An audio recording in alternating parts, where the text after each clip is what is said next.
penanggulangan COVID 2019 di Kabupaten Sumeneb itu kita bagi beberapa tahap, mulai dari awal pandemi.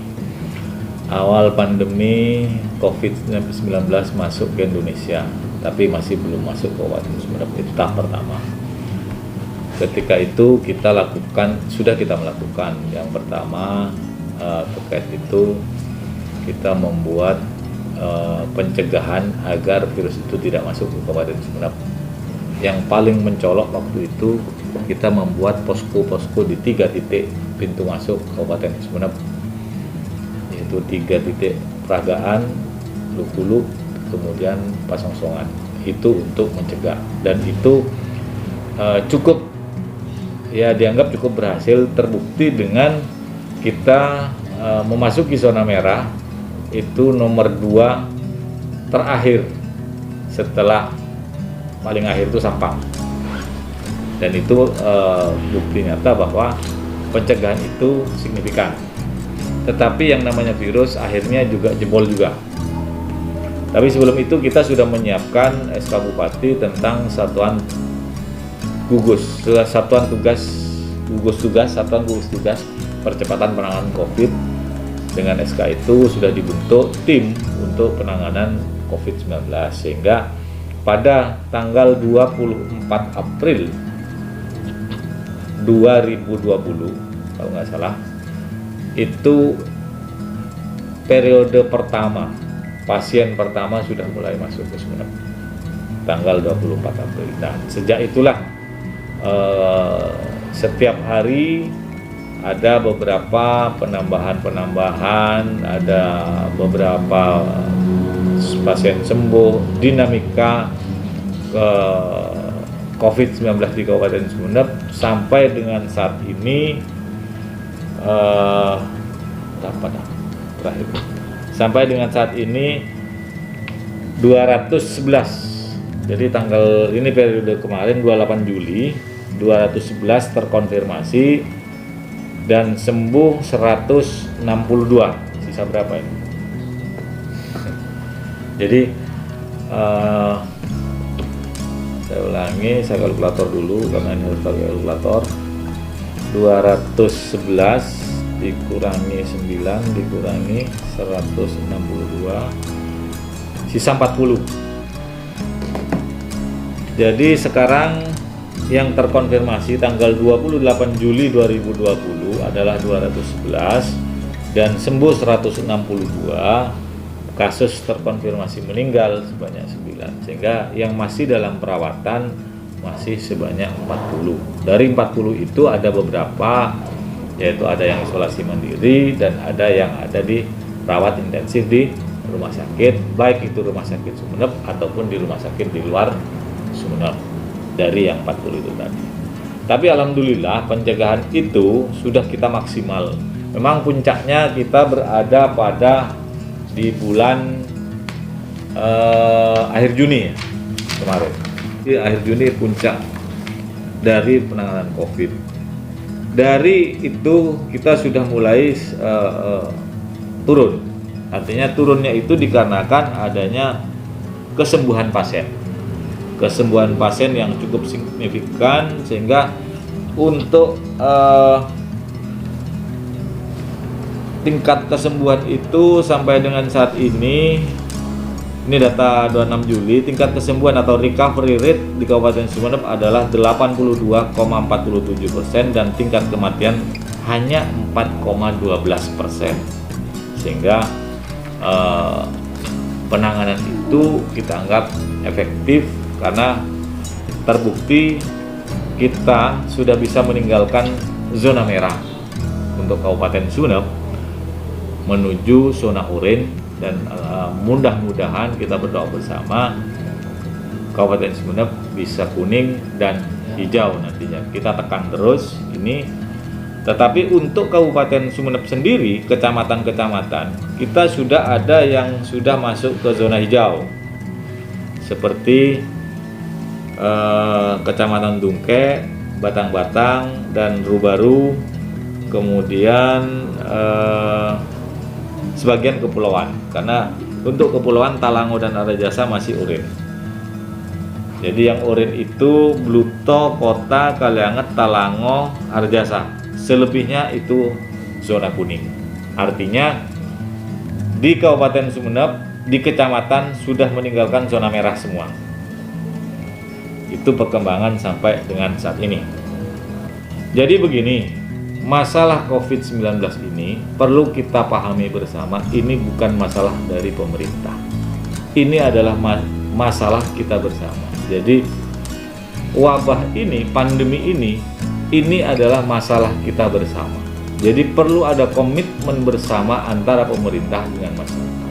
Kalau kami dari sisi pemerintah, khususnya Satuan Tugas Percepatan Penanganan COVID-19, sudah mengedukasi masyarakat setiap hari melalui stakeholder yang ada mulai dari tingkat kecamatan, desa, sampai relawan-relawan di bawah.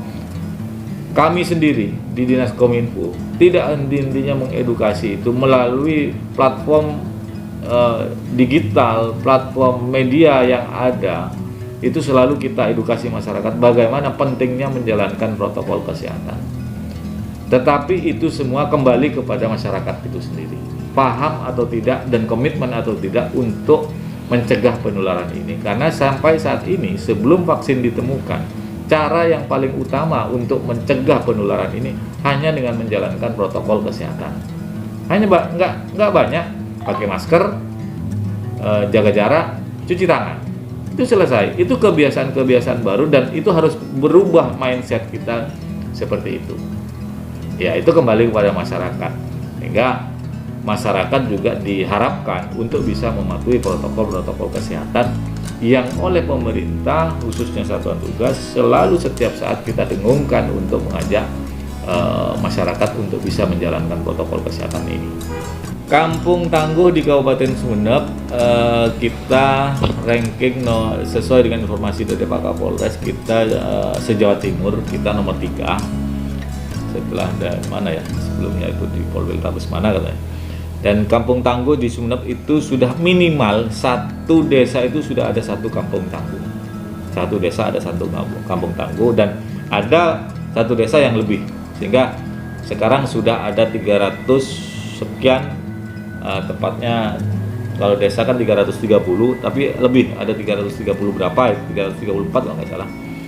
Kampung tangguh di Kabupaten Sumeneb, dan itu cukup signifikan membantu Satgas dalam hal menangani COVID karena sesuai dengan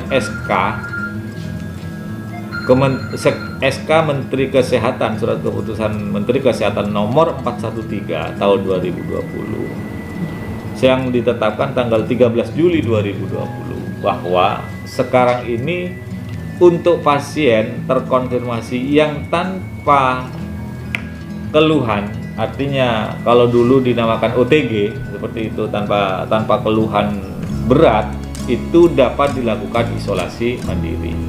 Bagaimana dengan isolasi mandiri? Ya silakan, itu adalah kepada masyarakat sendiri di lingkungan itu sendiri bagaimana bisa secara ketat mengisolasi diri.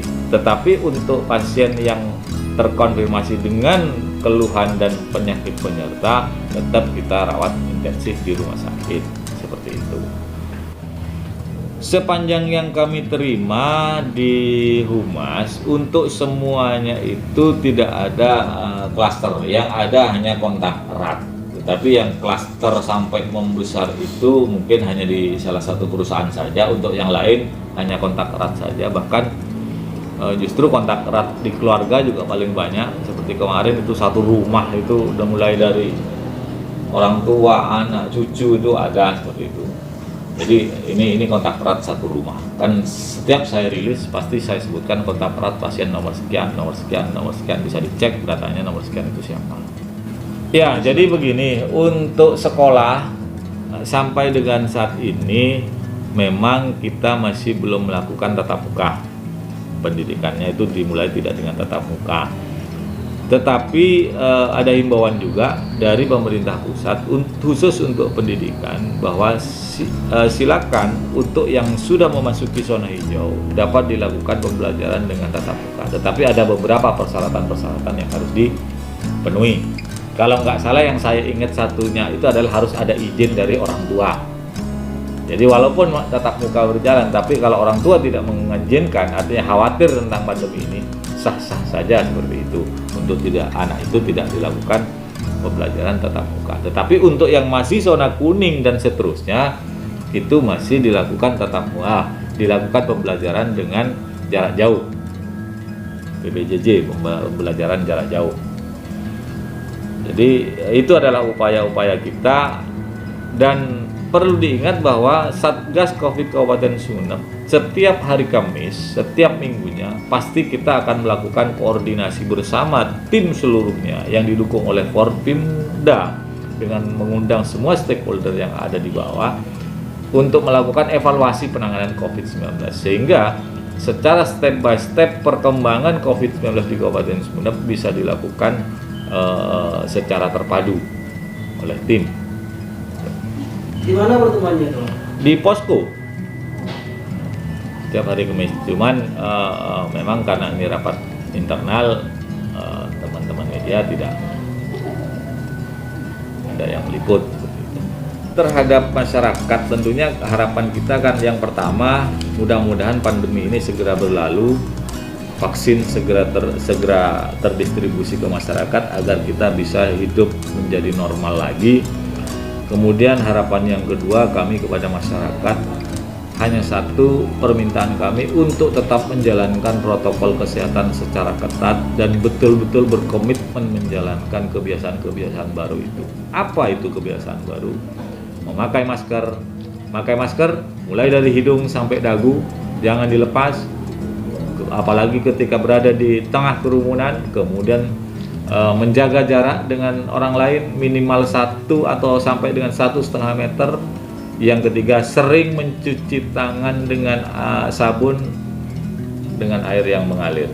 Itu saja, karena itu sudah terbukti ini sebagai pencegah utama untuk kita tertular dengan COVID-19. Di sisi yang lain, agar kita tidak terpuruk kepada hal perekonomian yang sangat memprihatinkan, kita bisa beraktivitas, kita bisa melakukan produktivitas, tetapi tetap menjalankan protokol kesehatan. Seperti itu.